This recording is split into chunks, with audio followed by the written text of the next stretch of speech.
Hey there, welcome back to EpiDecoded. I'm Dr. Aurora, and today we're diving into one of the most fundamental and honestly fascinating parts of epidemiology, how diseases actually spread.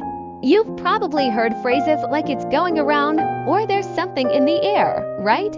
We say those things all the time when people start getting sick.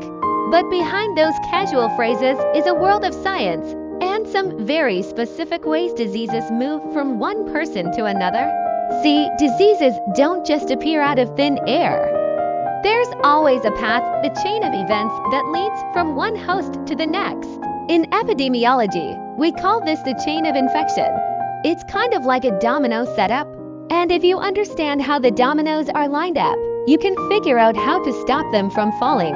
Let's take an example. Picture someone sneezing on a crowded subway. Gross, I know. But in that one sneeze, millions of virus particles can be released.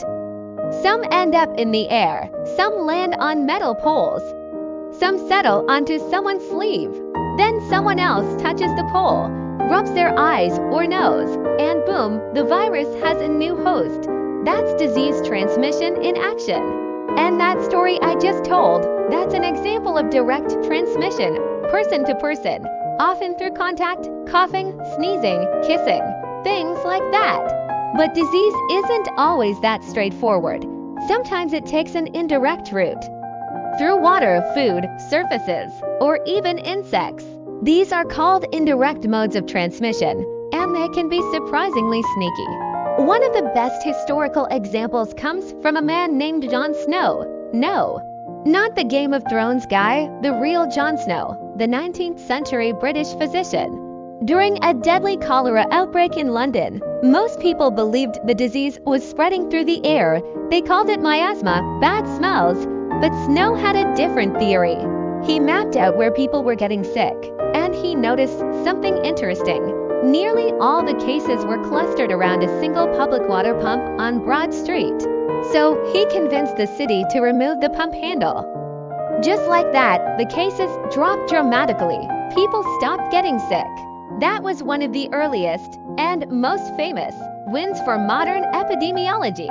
Snow didn't know about bacteria yet. Germ theory wasn't even mainstream, but he used logic, patterns, and the power of observation to trace the source of transmission and stop it.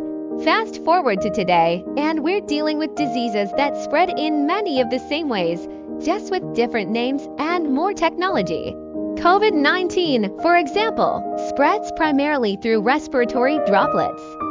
It's a virus that thrives on close contact, enclosed spaces, and, as we all learned, the absence of masks or proper ventilation.